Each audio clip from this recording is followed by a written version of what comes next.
Good evening and good morning, ma'am. I Good hope you're doing morning. fine. Thank you. Thank you so much. Nice meeting you all, and thank you for inviting me to be interviewed and giving me this platform. Nice meeting you too, ma'am.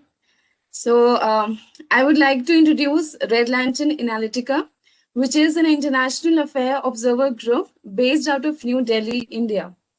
Here at Red Lantern Analytica, we do research upon critical issues related to China with special focus on the Sino-Indian relations. In this direction, we have organized various webinars, conferences, and many more events to cope up with many different events that we have. So, as Sir has introduced me, my name is Ifra.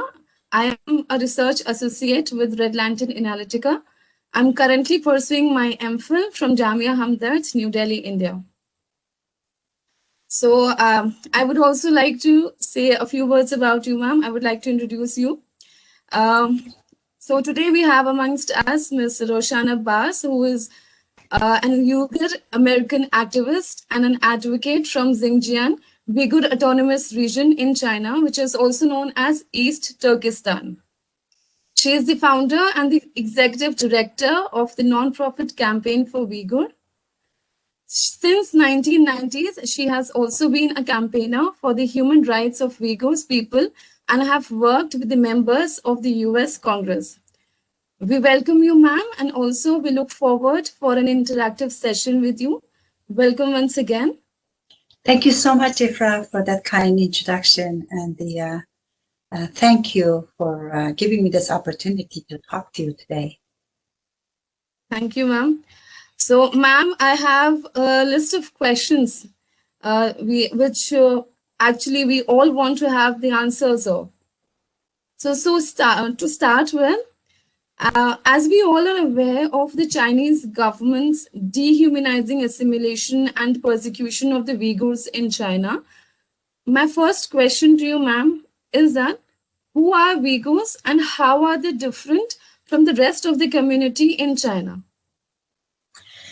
The Uyghurs are completely distinct and distinct physically and culturally from the Han Chinese, with their own distinct language, culture, ethnic identity, and religion, as most of the Uyghurs are Muslims. And they also, this is distinct from the Han Chinese that have been moved into the region by the Chinese Communist Party to colonize the land, which, as you mentioned, we call our homeland East Turkestan, which is the geographic and the symbolic and the historical name. And the Xinjiang is the name given to us by the Chinese regime after they colonize our homeland, which means new territory. And the official name is Xinjiang Uyghur Autonomous Region, and that's only on the name. And the reality, there is no any kind of autonomy for Uyghur people. Okay. So, ma'am, we came across many reports and articles in various newspaper and various websites.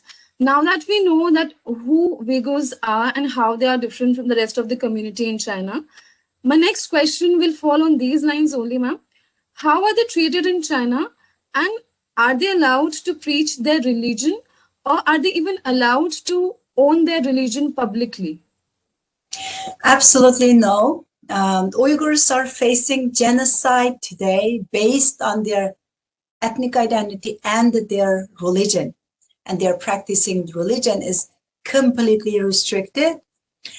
Just any kind of normal religious activities, such as like just simple as praying or going to mosque and the fasting during Ramadan, even traveling to any of the Muslim majority countries are known as so-called illegal religious activities under the Chinese law. Therefore, so because of that, the Uyghurs are facing genocide. and the China's using excuse of so-called illegal religious activities. Even those who aren't religious people are being targeted because of their ethnic identity. The Chinese authorities fear the religion because it might threaten the position of the Chinese Communist Party, seeks to establish as the one and only sole authority in the lives of the people.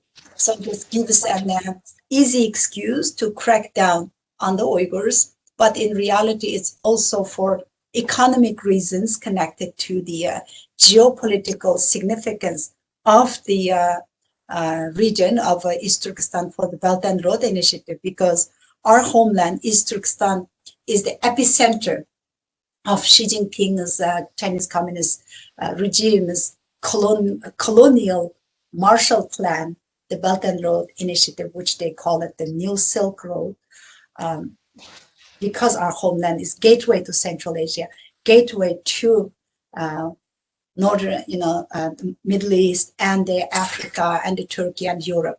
So it's very geopolitically, it's very important position. That's why Uyghurs are facing the genocide today. Ma'am, in addition to facing genocides and being tortured by the Chinese Communist Party, there were also reports saying that China, harvesting thousands of human organs such as kidneys, lungs, and hearts of its Uyghur minority Muslim community. To what extent is this correct, and what are your views about it? It is correct, and there are a lot of evidence coming up, and it's very alarming to see that there is a fast-track special lane dedicated at the airport in Kashgar, which is mainly the Uyghur populated city. In Kashgar airport, there's a special lane for passengers who are transporting human organs. Imagine that, the Uyghurs are Muslims, and for the Muslims, people don't donate their body parts as it's against their religion. So where are these Muslims' organs coming from, which even being advertised as halal organs to the Arabic and Muslim countries? This is really sickening when you think about it. When Chin Chuan-guo, the current party secretary, came over to East Turkestan in the summer of actually 2016, and there was a mandatory DNA testing for the Uyghurs and mandatory health check. And a lot of Uyghur people thought that the government is offering those free health check and because they care for people, and they are just offering this as some sort of benefit. But in reality, now the Chinese regime has almost every Uyghur people's DNA sampling and their health records, and the Chinese hospitals are conducting actually organ transfers to the Muslim Arab countries. So that's really, especially when you have more than 3 million people are detained in the concentration camps, which attached by crematoria next to those concentration camps. That should be the really alarm for the international community, what the Chinese government is doing there. Ma'am, really feel sad about whatever is happening to the Uyghurs in China. Ma'am, as a Uyghur American and the rights advocate, what do you think should be the role of other countries and, for that matter, the international organizations to stop the persecution of these minority community in China? And what should be the role of other countries in it? Yeah, well, as an Uyghur American and also, somebody whose sister is being abducted by the Chinese regime and advocating for the Uyghurs. The Uyghurs are being viewed among the international community or other countries as a minority, but we are not minority in our own region in our homeland because we are the majority there, but compared to 1.4 billion Han Chinese, you are right, officially we are being viewed as minorities. But I would like to point out that Uyghurs do not like to be called minorities. As I mentioned, they were not minorities in their own homeland in East Turkestan until China began to purposefully manipulate the population demographic by moving Han Chinese settlers into the region, and they enticed with jobs, money, and the land and the preferential treatment.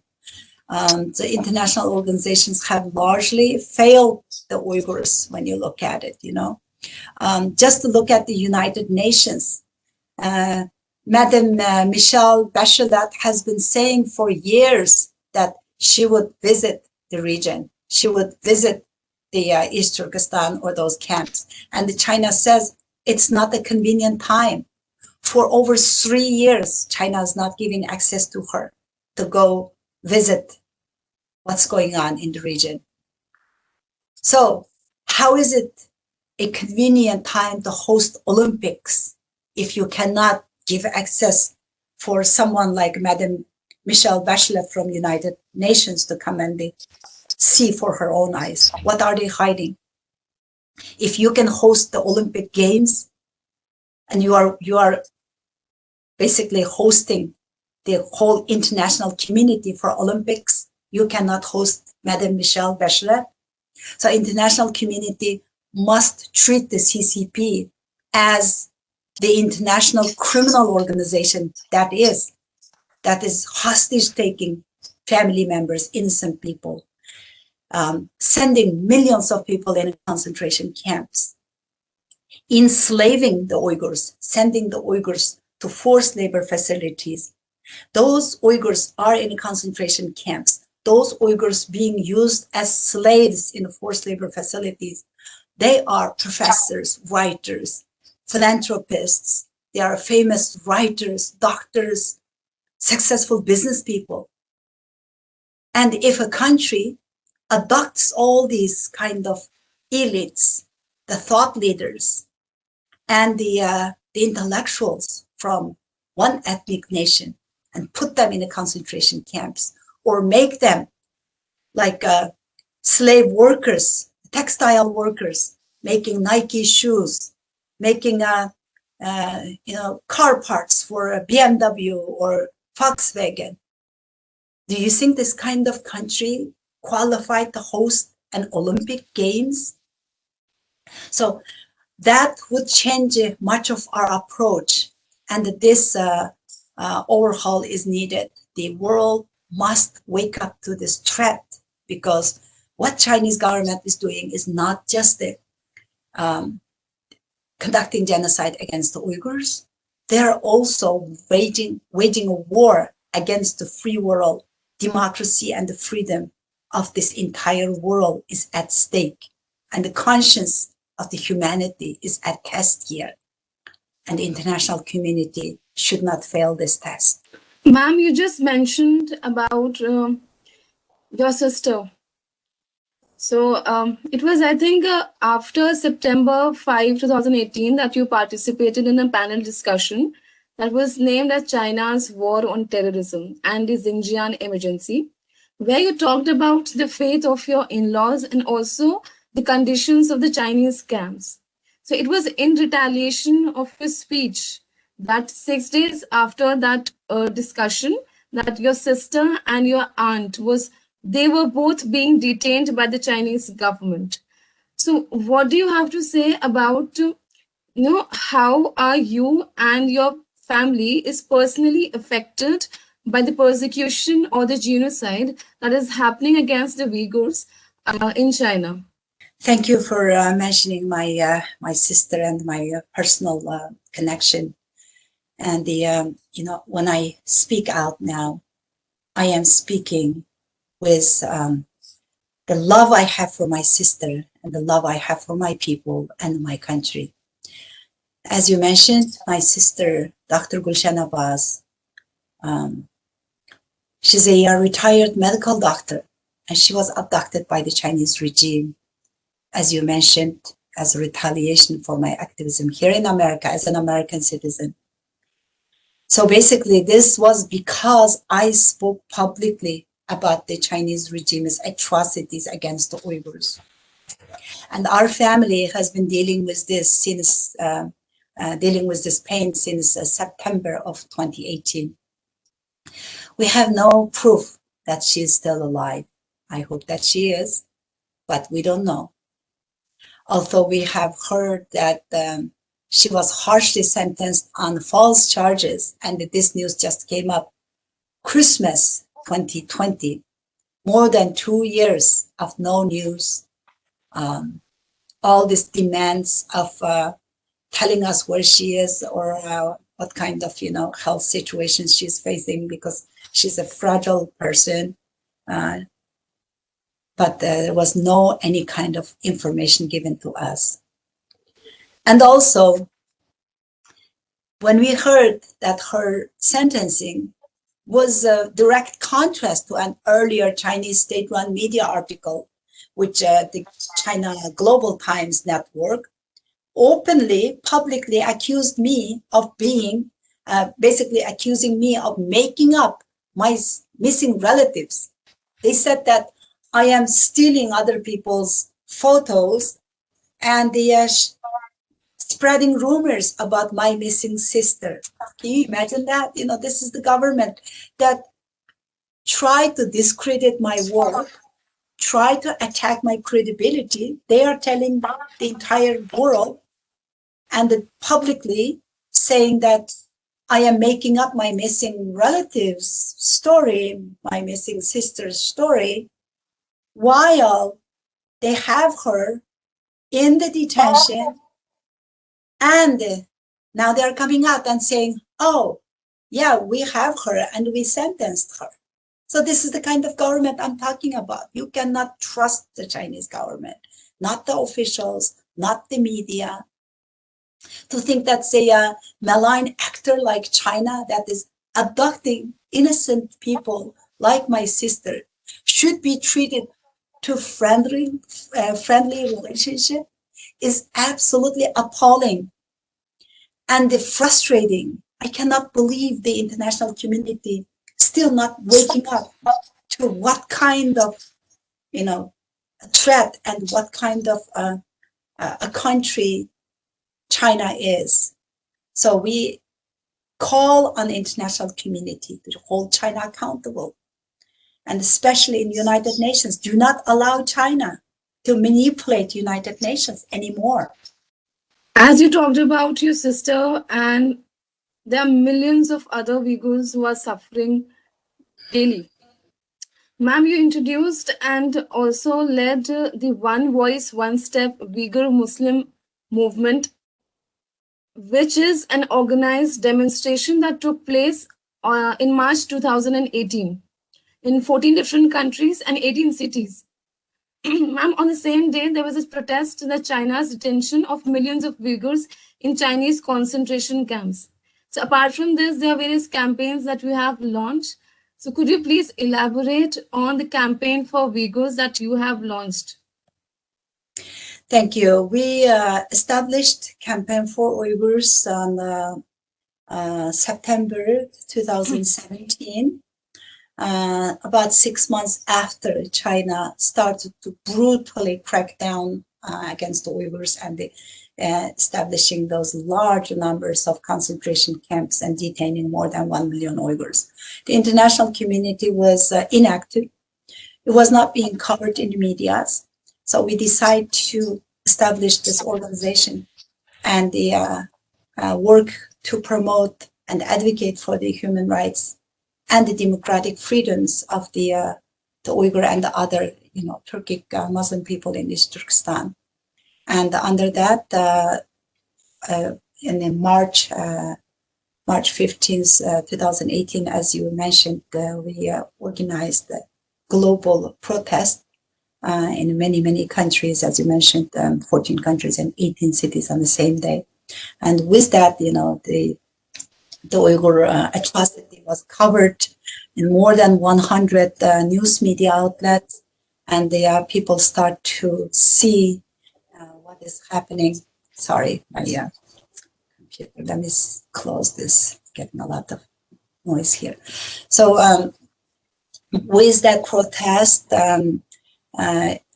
which was being covered for over 100 news media outlets and more than 10 languages, it's being broadcasted internationally. And we now continue to work to advocate.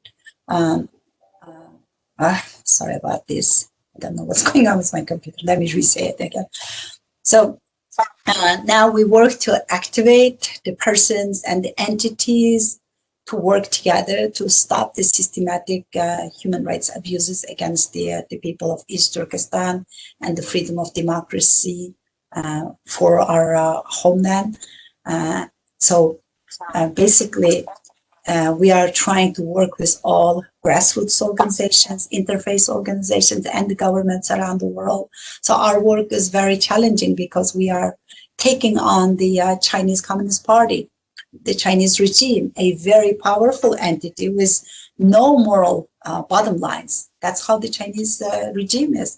They have absolutely no moral bottom lines, such as, we are always seeking to empower others and to find those who can support this cause to fight together to fight this cause together around the world to stop China's crimes against humanity. Rightly mentioned, ma'am. We actually need the support of the entire world to fight against the Chinese, dehumanizing assimilation of the Uyghurs. Talking about this, ma'am, I would like to say that Prime Minister Imran Khan has presented himself as a defender of Muslims worldwide, and he routinely speaks on the disputed Kashmir region in India, where the majority are Muslim. So he, portray himself as a defender or defender of the Muslim community. So, but even amid the mounting evidences of the harsh crackdowns of Uyghur population in China, what do you think why Imran Khan, or for that matter, Pakistan, which is an Islamic republic or calls itself an Islamic republic, why is that country is silent on the Uyghur problems that is going on nowadays? Very unfortunately, Pakistan, without realizing, thinking that China is its friend, already became China's colonized province. When you look at Pakistan, to look at the Chinese regime, the Chinese military influence in Pakistan. Basically, Pakistan is not an independent country anymore. Very sadly, Pakistan already became like one of the province of China. So Mr. Imran Khan cannot speak or act on anything without getting approval from Beijing.